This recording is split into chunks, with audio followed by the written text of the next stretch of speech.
Of course, the beauty of the Garmin Fenix 6X with Talkie Toaster mapping, or any mapping that has trails and paths on it, whilst you're walking, my original trail and path had me, and it was my route, on a path down there heading towards Bleak House. Now that's a perfectly acceptable path, but it's not the easiest of paths going, and given that I'm a little bit behind time, I was thinking that it wouldn't be a bad idea just to wonder whether there was an alternative path. So I just looked on the side of this hill from over there, and I could see a line running along,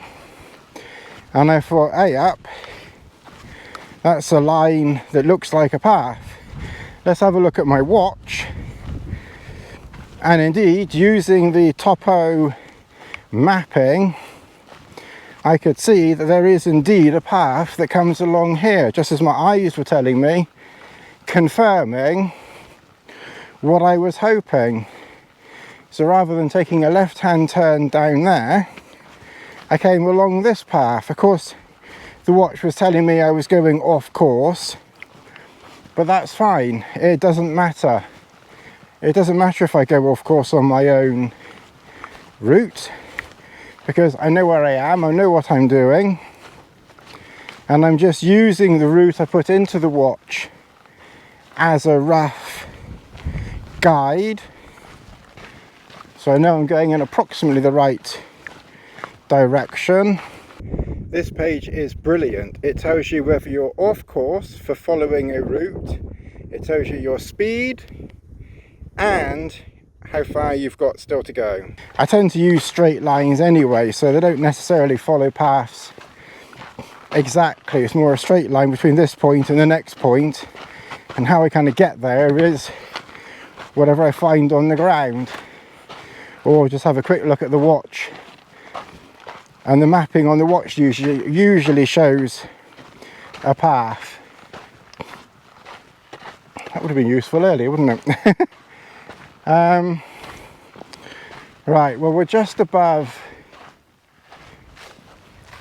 Bleak House here, so I've just sort of side passed the trail from Bleak House, and I could actually do with some water. I was thinking, because I come this way, that I wouldn't be able to get water because I'd be too far away, but given that I'm actually very, very close, we'll get some water here. The other beauty of the watch is that while I'm walking and hiking, I can just simply look at the screens, just carefully obviously watching your feet, and I can see that I have an estimated time remaining of the walk of around about 37 minutes, that I will get to my destination, in this case the car, at about 5:55,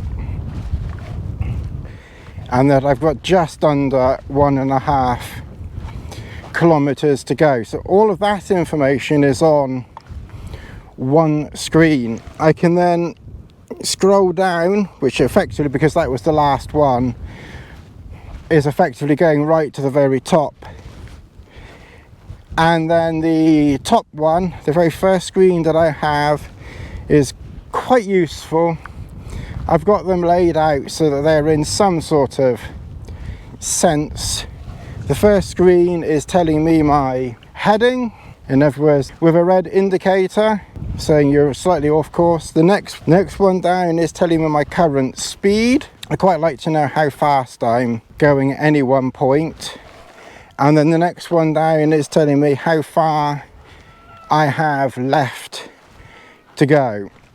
Some data is duplicated on my screens. The next screen, or the second screen, and you can see when you look at the map, if it focuses, that I am slightly off my intended like trail, but I just put straight lines in just to give me a rough idea as to where to go, and then I can follow trails on the ground. It was just a general idea, my route. So that's the map. The next one down, I have 4 screens on this one, or 4 data fields on the next screen. I have the distance I've done so far. In this instance, it's nearly 6 kilometers, an average moving speed of 2.9 kilometers per hour. The going has been arduous in some places. My current elevation is 359 meters, and a timer showing 2 hours 16 minutes walking. The next page is more of an information page and tells me my total ascent 208, total descent 244, and my current elevation 372. The next page gives my grid reference. So if I just simply want to just check a map and I just want to find out exactly where I am on a map, then I can grab a map, look at my watch, and it gives me the grid reference exactly. The next one is the temperature. The next page, these different pages, I could maybe do if I'm putting a couple of these things on the same page to save scrolling. The next page is a compass. The next page is my data. So this one is telling me the name of this course, and whereas I named it from where I'm starting to where I'm heading. It tells me I'm about 80 meters off course, but as I say, considering I'm just following a line and then I'm following actual paths or tracks as best as I can out here, that's okay. It's telling me distance remaining 1.38 kilometers remaining. The next one is my elevation graph. So it tells me there that I'm near the end of it.